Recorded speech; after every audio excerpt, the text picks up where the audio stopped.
If you thought my list of 2019 was a little tame and calm and cool and collective, now the worst is about to get a shit show because this is where I go crazy of like how these movies, I don't know how any of them were made. It doesn't make sense to me how some of these movies are made. Number 10, Lucy in the Sky. Woo, this Natalie Portman one made no damn sense.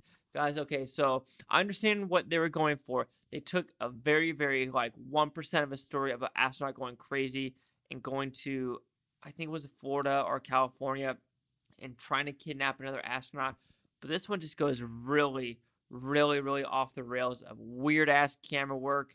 I mean, the acting was the only saving grace in this movie, but weird ass camera work, weird decisions in this movie, how you're going to call this based on a true event or a true story, and none of it is true. The names aren't true, the locations aren't true, what really happened wasn't true. Like, nothing was true in this movie. But I mean, you could fault a movie for trying to take its own liberties to do something different. But Lucy in the Sky was not a good movie. It was dull, bland, boring, frustratingly just stupid. Sorry. Number 9 is The Silence. There's a lot of Netflix movies on this list, guys. So get ready for a lot of Netflix hate because for some reason Netflix puts out a lot of these horror movies. And these horror movies are very underwhelming, or just very eye rolling, or just very boring and not scary. Jump cut. And The Silence is one of them. It's basically a weird monster movie from the director of the first Annabelle.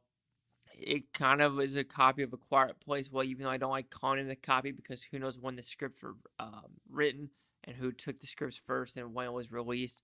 But The Silence, the monsters weren't scary at all. The decisions were weird, and when you actually had the protagonist in the movie come in the movie within the last 25 minutes, it falls flat for me, guys, pretty hard. Number 8 is Rattlesnake. Yes, another Netflix movie about a woman and her child. The child gets bit by a rattlesnake. A random trailer shows up, heals the child, but now the girl has to kill someone, and then by dawn, or no, sorry, by dusk, and if she doesn't, the child dies. This movie is just her wandering around the desert trying to figure out how to kill this bad guy that abuses her girlfriend.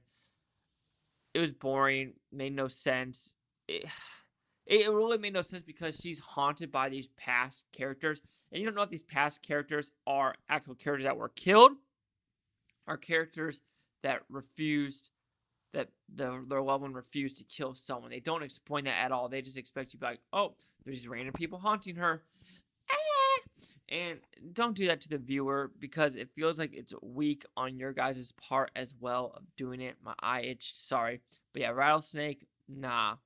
Don't rattle this snake because there's no bite. There's no bite at all. All right, number 7, most anticlimactic movie of the year, After the Wedding. Holy cow. Julianne Moore, Michelle Williams. This movie was a fucking bore.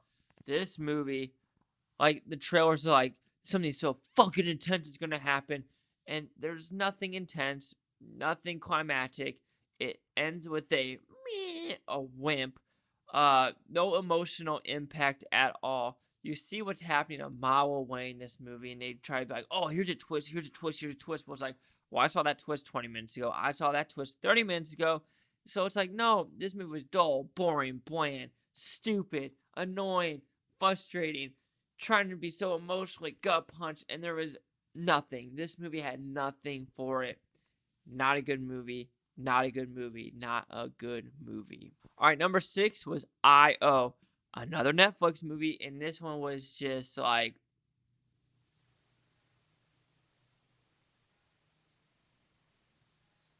that's what I looked at when I was watching the screen because it was so boring. Nothing was happening. I honestly forgot about this movie. Like, this came out in May. I watched it, and now I'm trying to remember. I know Anthony Mackie's in it, and it's about a virus or something. They have to leave the Earth or something. But it was boring. Thinking about it is making me yawn. But yeah, I don't watch it. Boring, bland. I don't. It's probably one of the most ones I don't remember. Like, I'm looking at the list of the movie, and I just no impact. Like, no, nothing at all. Number 5. Let's start with the wokeness with Countdown. And this movie was so stupid for a horror movie, guys. I went in thinking, okay, kind of a mid-timid Final Destination movie. No, false. Countdown was a movie where an app, tells when you're gonna die. The character choices in this movie were so fucking stupid. So you have a ring assault, right? And it's actually the character design of the monster was pretty cool, but it was all CGI, so that sucks. So you know for a fact, if you stay in the circle, the monster's not gonna come in. But you still leave the fucking circle. Jump cut. Sorry for the phone. But you leave the fucking circle knowing that if you stay in the circle, you'll stay alive. The deaths were boring. No gore, like for PG-13. And then we had to have a sexualized doctor decide to, like, sexually, I don't know, harass nurses. And that was the end mission. It was like, and I guess being in the medical career field too, of how she wants to come back to life, and the sister's like, oh, psh, psh, ah. You just put something probably bad in her blood system that probably is going to kill her in the long run. But then I'm pretty sure they're going for a sequel because it's a horror movie. PG-13 horror movies need sequels nowadays. Oh, Countdown was not a good movie. Not a good movie. It's a pretty shitty fucking movie. Number 4, this movie I thought was going to be the worst movie of the year, The Dead Don't Die. This movie is very unwatchable. I watched it once. I don't even think I could watch 5 minutes of this movie. The story makes no sense. Bill Murray and Adam Driver are probably the only redeeming factor of this movie. You have storylines that are like, oh, let's go to this juvenile center, and these kids run away, and end scene. Their storyline doesn't matter anymore. And then you have spaceships coming in, and you're like, what the fuck is happening? This movie is convoluted, makes no sense, stupid, dumb, and it tries to break the fourth wall with a lot of things like the Raza, Star Wars with Adam Driver, Tina Sweeney with aliens. I'm guessing maybe for I guess her Doctor Strange role. I don't know. Jim Jarvis made a fucking dumb movie, stupid movie, unwatchable. And with the political message at the end, you're just like. Number 3, I lied. Number 3, I thought it was going to be the last Netflix movie. In the Shadow of the Moon. Oh my god, I watched this trailer and I'm like, oh, this might be actually a decent movie. No, this movie is so fucking stupid, makes no fucking sense. The time traveling elements are so dumb in this movie, it makes you just want to shoot a nail gun in your head of why she's going back in time. Like, really? You're a militia? Jump cut. So yeah, makes no sense. Stupid, annoying, frustrating, dumb storyline. Like, we really expect this militia to actually do that? And jump cut. Someone was not at the door. It was a false alarm bark. But yeah, this smallest militia is supposed to do that much harm in Philadelphia, and the reason behind it's so stupid. And like, it's one of those movies where if the person said, "Hey, stop! I'm this person," there wouldn't be a movie. So this movie shouldn't really exist. It was dumb. Like I said, In the Shadow of the Moon, I hated this movie. Another one where I was like, just the story was just so frustratingly dumb. So frustratingly dumb, made no sense. And it was like, what? Like, the time traveling was so fucking stupid. Number 2 is a movie release, Black Christmas. Holy cow. If you want to talk about wokeness and how Countdown was wokeness, take that to fucking 20,000 million trillion billion of Black Christmas. Black goo? Like, what? Like, I don't know what to say about this movie, guys. Like, Black Christmas was so bad. Slay girls, like, that's your fucking tagline. Like, sure, I don't care, but Black Christmas was so pulsatingly bad. Treated the audience like shit. Like, haha, here's a message and here's a movie. Now, no, let's get a plot with a movie and, put a message around the movie. No, here's a message, here's a movie, and the movie's actually not a circle.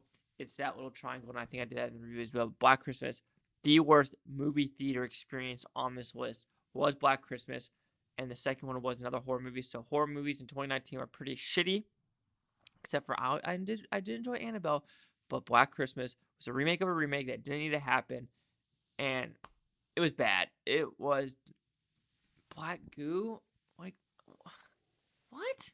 And number 1, you know it, Netflix perfection. This movie is fucking the worst.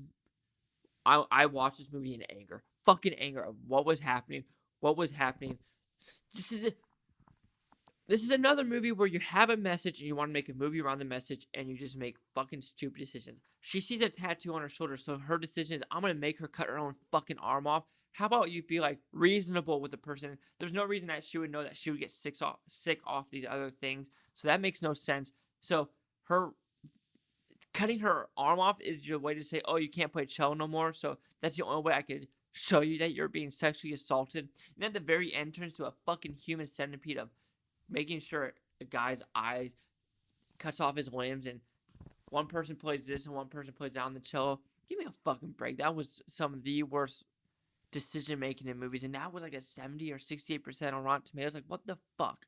The perfection was god awful, garbage, bullshit, agenda, ridiculousness. So those are my top 10 worst movies of the year, and the recap is Lucy in the Sky, The Silence, Rattlesnake, After the Wedding, I.O., Countdown, The Dead Don't Die, which I'm really shocked that's at number 1, In the Shadow of the Moon, which is actually was higher on the list of like being not that bad, but the more you think about it, the more it just drops hardcore.